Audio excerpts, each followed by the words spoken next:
বিকাশ থেকে লোন নেওয়ার পর আপনি যদি সেই লোনটা পরিশোধ না করেন সময় মতো, অথবা একেবারে যদি আপনি পরিশোধ না করেন, তাহলে কি কোনো সমস্যা হবে? আজকের এই ভিডিওতে আপনাদেরকে সেটি বিস্তারিতভাবে জানিয়ে দিব। আপনি যদি বিকাশের লোন পরিশোধ না করেন, তাহলে আপনাকে তারা কোনো কিছু করবে কিনা বা আপনার কোনো সমস্যা হবে কিনা। সো বিকাশ থেকে যখনই আপনি লোনটা নিয়েছেন, আমি সরাসরি বিকাশের মধ্যে চলে আসলাম। আসার পর দেখেন এখন এখানে লোনের অপশন রয়েছে। আমি লোনে ক্লিক করলাম। ক্লিক করার পরে এখানে দেখেন আমার একটা লোন রয়েছে, সেটা মানে 500 টাকা, ঠিক আছে। সো এখন এখানে তার একটা আমাকে সময় দিয়েছে এই লোনটা কখন আমাকে পরিশোধ করতে হবে। এই যে দেখেন আগস্টের 17 তারিখ কিন্তু এটা আমাকে পরিশোধ করতে হবে।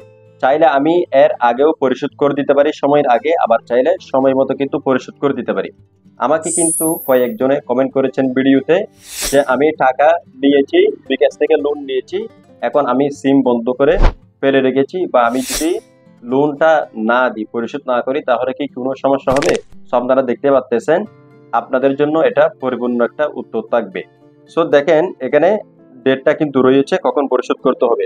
এখন আমি যদি এটা পরিশোধ না করি সময়ের আগে, এই যে 17 তারিখ যদি পরিশোধ না করি, তাহলে কি হবে?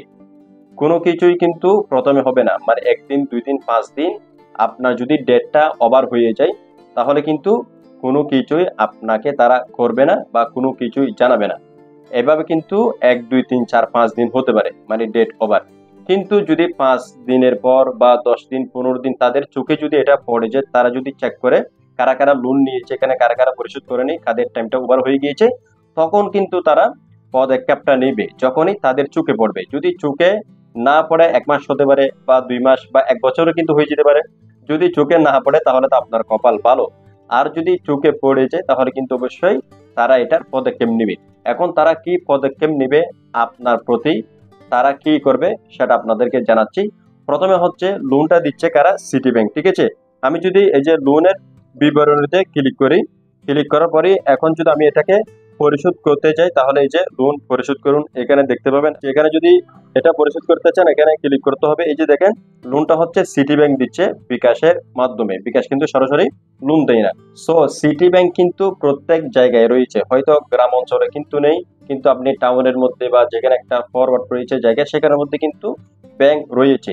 সো সিটি ব্যাংক কিন্তু একটা না, তাদের কিন্তু বিভিন্ন শাখা রয়েছে। মেইন হেড অফিস ঢাকা, এবং আরো অন্যান্য যতগুলো জেলা থানা রয়েছে সেখানে কিন্তু তাদের শাখা রয়েছে। ওকে। সো এখন আপনি যেই থানার বা যেই জেলার প্রথমে তারা যেই পদক্ষেপটা নিবে, আপনি ধরুন চিটাগাং রয়েছেন অথবা ঢাকা রয়েছেন, এখন আপনি যেই এরিয়ার মধ্যে রয়েছেন, তারা কিন্তু প্রথমে তাদের যে শাখা বা ব্রাঞ্চটা রয়েছে সেখানে কিন্তু তারা এটা জানাবে যে এই ব্যক্তিটা এই এলাকার। কেননা আপনার যে ডকুমেন্টসটা দিয়েছিলেন, আপনার এনআইডি কার্ড দিয়ে তো এই বিকাশটাকে কি করতে হয়? লগ ইন করতে হয়, চালু করতে হয়। এখন আপনি যে লোনটা নিয়েছেন, তারা আপনার তথ্য কিন্তু বিকাশ থেকে সমস্ত কিছু নিয়ে নিয়েছে। এই কারণে আপনি কোনো কাগজপত্র ছাড়াই আপনি বিকাশ থেকে লোন নিতে পারতেছেন। সিটি ব্যাংক কিন্তু আপনাকে দিচ্ছে, কেননা আপনার তথ্যগুলো তাদের কাছে আগে থেকে রয়েছে বিকাশের মধ্যে। সেই জন্য আপনার কাছ থেকে তাদের আর তথ্য নেওয়ার কোনো প্রয়োজন নেই। সো যেহেতু আপনার তথ্যগুলো তাদের কাছে রয়েছে, এখন তারা প্রথমে সেই সমস্ত তথ্যগুলো নিয়ে আপনার এলাকার যে ব্রাঞ্চটা রয়েছে পাশে, সেখানে কিন্তু ঠিকানা অনুযায়ী তারা পাঠাবে যে এই ব্যক্তি লোন নিয়েছে, সে কিন্তু লোন পরিশোধ করেনি। সো আপনাকে কিন্তু প্রথমে হেড অফিস থেকে কল দিতে পারে, আবার আপনার পাশে যে ব্রাঞ্চটা রয়েছে আপনার এলাকার মধ্যে, সেটা থেকে কল দিতে পারে বা আপনাকে জানাতে পারে। যদি সেখানের কেউ আপনাকে চিনে, যদি চেনা জানা ব্যক্তি হয়ে থাকেন, তাহলে কিন্তু তারা আপনাকে জানাবে। আর যদি সেটা না করেন, তাহলে আপনার যে বিকাশ নাম্বারটা রয়েছে, যে সুসটা রয়েছে, আপনাকে কিন্তু সেই মাধ্যমে তারা যোগাযোগ করবে যে আপনি কেন লোনটা পরিশোধ করেননি, আপনি শীঘ্রই লোনটা পরিশোধ করে দিন। সো আপনাকে কিন্তু তারা এখানের মধ্যে একটা ডেটও কিন্তু দিতে পারে। যদি আপনার কাছে টাকা না থাকে, তাহলে আমরা 15 দিন, 20 দিন বা 25 দিন এরকম একটা কিন্তু তারা আপনাকে সময় দিবে। যদি তারা আপনার সাথে যোগাযোগ করে, আপনি যদি এটার মাধ্যমে রাজি হন, তাহলে আপনাকে তারা এই সময়টা দিবে, এবং সেই সময়ের মধ্যে কিন্তু আপনাকে এই লোনটা পরিশোধ করে ফেলতে হবে। যদি আপনি এরপরও পরিশোধ না করেন, তাহলে কিন্তু তারা আরো একটা পদক্ষেপ নিবে। সেটা আপনার সেই ব্যাংক থেকে, আপনার যে পাশের ব্যাংকটা রয়েছে আপনার এলাকার মধ্যে, সেখান থেকে তারা প্রতিনিধি পাঠাতে পারে আপনার ঘরের মধ্যে, ঠিক আছে। তারা সেখানে ঘরে গিয়ে আপনার সাথে যোগাযোগ করার চেষ্টা করবে যে আপনি কেন লোনটা দেননি। সো আপনাকে কিন্তু তারা ঘর থেকে গিয়ে লোনটা আনতে পারে। এটা হচ্ছে দ্বিতীয় নম্বর। তৃতীয় নম্বর স্টেপ হচ্ছে আপনাকে যদি না পাই, ধরুন আপনি সিম বন্ধ করে দিয়েছেন এবং যেই নাম্বার দিয়ে আপনি বিকাশটা করেছেন, ঠিক আছে, একটা এনআইডি দিয়ে বা একটা নাম্বার দিয়ে কিন্তু একটা বিকাশ অ্যাকাউন্ট খোলা যায়। সো আপনি যদি নাম্বারটা বন্ধ করেও রাখেন, আপনার তো বিকাশ ব্যবহার করতে হবে, ঠিক না? সো আপনি যদি বিকাশ ব্যবহার করে থাকেন, যদি আপনার প্রয়োজন হয়, অবশ্যই আপনার নাম্বারটা যে কোনো সময় খুলতে হবে। সো আপনি যখনই খুলবেন তখন কিন্তু তারা আপনার সাথে যোগাযোগ করবে। এটা হচ্ছে 3 নাম্বার। তারা কিন্তু প্রথমেই এই 3টি স্টেপ নিবে। যদি আপনি তারপরও টাকা পরিশোধ না করেন, তাহলে কিন্তু তারা আপনাকে ফাইনাল ভাবে একটা কি দিতে পারে, যোগাযোগ করে হোক সেটা, অথবা আপনাকে মেসেজের মাধ্যমে জানিয়ে হোক, ঠিক আছে, আপনাকে তারা ফাইনাল একটা ডেট দিবে যে আপনি এই ডেটের মধ্যে টাকা পরিশোধ করলে করেন, না হলে কিন্তু আমরা আইনি ব্যবস্থা নেব। যদি আপনি এর আগে পরিশোধ করে দেন তারা যে সময়টা দিবে, তাহলে কিন্তু ভালো। আর যদি আপনি তারপর পরিশোধ না করেন, তাহলে হচ্ছে আপনার নিকটবর্তী যে থানাটা রয়েছে সেখানে কিন্তু তারা যোগাযোগ করবে, আপনার নামে কিন্তু তারা মামলা করবে সমস্ত ডকুমেন্টস দিয়ে, যে সে আমাদের বিকাশ থেকে সিটি ব্যাংকের মাধ্যমে লোন নিয়েছে। এখন কিন্তু আমরা প্রাথমিকভাবে যে স্টেপগুলো রয়েছে তাকে জানানোর বা ডেট দেওয়ার সমস্ত কিছু করে ফেলেছি, এরপরও কিন্তু এই ব্যক্তি আমাদের লোনটা পরিশোধ করছে না, তখন কিন্তু তারা আইনের আশ্রয় নিয়ে আপনাকে কিন্তু অবশ্যই হ্যারাসমেন্টটা করবে। সো এটা কিন্তু বিশাল একটা জিনিস যাবে আপনার উপরে। সো 4 নাম্বার কিন্তু তারা এটা করবে অবশ্যই। 5 নাম্বার হচ্ছে তারা আরো একটি পদক্ষেপ নিবে। সেটা হচ্ছে, ধরুন আপনি আপনার নাম্বারটা সম্পূর্ণ বন্ধ করে দিয়েছেন, সেটা আর চালু করতেছেন না, আপনার বিকাশটাও আপনি ইউজ করতে পারতেছেন না, একেবারে হচ্ছে আপনি উদাও, ঠিক আছে। তখন তারা কি করবে?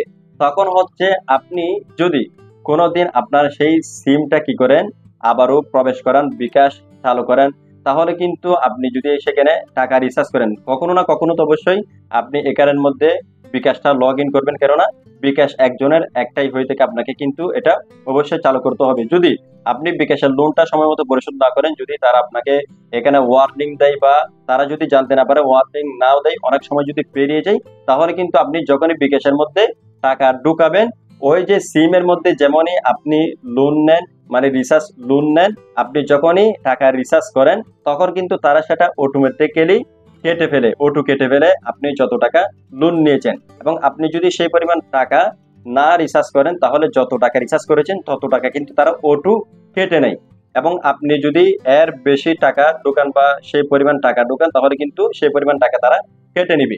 ঠিক তেমনি ভাবে কিন্তু আপনি যখনই বিকাশটাকে আবারও লগ ইন করবেন, আপনার সিমটাকে আবারও প্রবেশ করাবেন, আপনি যখন বিকাশের মধ্যে টাকা ঢুকাবেন, তখন কিন্তু তারা অটোমেটিক্যালি এটা কেটে নিতে পারে। বিকাশ কিন্তু অটো অবশ্যই আপনার টাকা কাটতে পারে যদি আপনি লোনটা নিয়ে নেন। 6 নম্বরে তারা আপনার বিকাশ অ্যাকাউন্টটি লক করে দিতে পারে। আপনার বিকাশ অ্যাকাউন্টে আপনি পাসওয়ার্ড দিয়ে প্রবেশ করতে পারবেন, কিন্তু আপনি বিকাশ অ্যাকাউন্টটি ইউজ করতে পারবেন না। যা কিছু ফিচার রয়েছে, আপনি লেনদেন কোনো কিছুই করতে পারবেন না। তারা হয়তো এখানে এরকম একটা নোটিশ দিতে পারে, আপনার যেই লোনগুলো রয়েছে, বকেয়া লোনগুলো আপনি পরিশোধ করুন, পরিশোধ করার পরে আপনার অ্যাকাউন্টটি লক করে যাবে, আপনি পুনরায় আবারও বিকাশের মধ্যে আপনি লেনদেন করতে পারবেন, আপনার অ্যাকাউন্টটি আপনি ব্যবহার করতে পারবেন।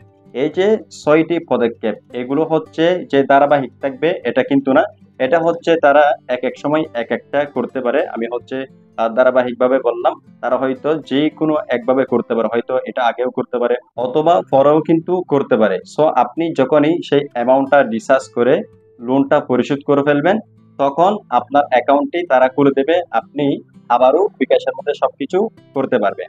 সো এখন আপনি নিজেই বুঝেন, আপনি যদি বিকাশ থেকে লোনটা নেন, আপনাকে যে সময়টা দিয়েছে অবশ্যই কিন্তু আপনি সেই সময়টা দেখে নেবেন আপনি পরিশোধ করতে পারবেন কিনা। যদি আপনার অ্যামাউন্টটা বেশি থাকে, তাহলে আপনি ওই অ্যামাউন্ট লোন নেবেন যে অ্যামাউন্ট আপনি আসলে সেই সময়ের মধ্যে পরিশোধ করতে পারবেন। আদারওয়াইজ আপনি কিন্তু এক্সট্রা কোনো টাকা নেবেন না। যদি পরিশোধ করতে না পারেন, যদি আপনি খরচ করে ফেলেন, তাহলে কিন্তু আপনাকে এই সমস্যার মধ্যে পড়তে হবে। সো অনেকেই কিন্তু ভাবতেছেন যে আমি যদি বিকাশ থেকে বা সিটি ব্যাংক থেকে বিকাশের মাধ্যমে লোন নিয়ে যদি আমার সিমটা বন্ধ করে দিই, যদি আমার সমস্ত কিছু অফ করে দিই, তাহলে কি তারা আমাকে খুঁজে পাবে? আপনি যেখানে যান, আপনার এনআইডি কার্ডের ঠিকানা তো আর মিথ্যা নয়, ঠিক না? এটাতে কিন্তু রিগাল অ্যাড্রেস রয়েছে এবং আপনি যেখানেই থাকুন আপনাকে কিন্তু তারা এটা খুঁজে বের করবে। কেননা যাদের কাছে সমস্ত তথ্য রয়েছে আপনার নাম্বার সহ, অবশ্যই তারা কিন্তু আপনাকে খুঁজে বের করতে পারে। এটা হচ্ছে তারা সরকারিভাবে বা পুলিশের মাধ্যমে কিন্তু তদন্ত করে কিন্তু বের করে নেবে যে কোনোভাবে। সো আপনি কোনোভাবে কিন্তু লোনটা না দিয়ে বাঁচতে পারবেন না। সো যারা ভাবতেছেন বিকাশ থেকে লোন নেওয়ার পরে পরিশোধ করবেন না, এই চিন্তা ভাবনাটা মাথা থেকে এখনই ঝেড়ে ফেলুন। আপনি যে কোনো সময় কিন্তু এই সমস্যার মধ্যে অবশ্যই পড়তে পারেন। আপনাকে কিন্তু অবশ্যই তারা সমস্যা করবে এবং তাদের লোনটা কিন্তু তারা আদায় করে কিন্তু ছাড়বে। তারা এমনিতে আপনাকে কোনো কিছু ছাড়া এখানে লোন দিচ্ছে না। আপনার সমস্ত কিছু তাদের কাছে রয়েছে এবং তারা আপনার কাছ থেকে এই লোনটা আদায় করে নিতে পারবে। সো আপনি যেভাবেই হোক লোনটা কিন্তু পরিশোধ করতে হবে। সেটা আপনি টাকা প্রবেশ করানোর পরও কাটতে পারে, অথবা আপনাকে তারা পদক্ষেপ বললাম সরাসরি, এগুলো কিন্তু আপনাকে তারা করতে পারে এবং এগুলোর মাধ্যমে কিন্তু যে কোনো ভাবে যে কোনো দিন, আপনি যত বছর হোক বা যত দিন হোক, ডেট ওভার যতই হোক, যে কোনো একটা সময় কিন্তু আপনাকে লোনটা পরিশোধ করতে হবে। তারা কিন্তু এটা আদায় করে নিয়ে কিন্তু ছাড়বে। সো আশা করছি বন্ধুরা আপনারা সবকিছু সহজে বুঝতে পেরেছেন। আমি আপনাদেরকে একদমই সমস্ত কিছু বলে দিলাম। যদি আপনি বিকাশ থেকে লোন নেওয়ার পর সেটা পরিশোধ না করেন তাহলে কোনো সমস্যা হবে কিনা এবং সমস্যা হলে কি কি হতে পারে। সো সময়ের আগে আপনি যদি লোনটা পরিশোধ করে দেন, এটাই হচ্ছে আপনার জন্য বেটার। সো যারা নিজেকে অতি চালাক ভাবতেছেন বিকাশ থেকে লোন নিয়ে আপনি দিবেন না, তাহলে এটা আপনার বোকামি হবে। যদি আজকের এই ভিডিও দেখে আপনাদের কাছে ভালো লেগে থাকে, হেল্পফুল হয়ে থাকে, ভিডিওতে একটি লাইক করে দিবেন। এই ধরনের ভিডিও সবসময় পাওয়ার জন্য অবশ্যই আমাদের চ্যানেলটিকে সাবস্ক্রাইব করে রাখবেন। দেখা হচ্ছে নতুন কোনো ভিডিওতে।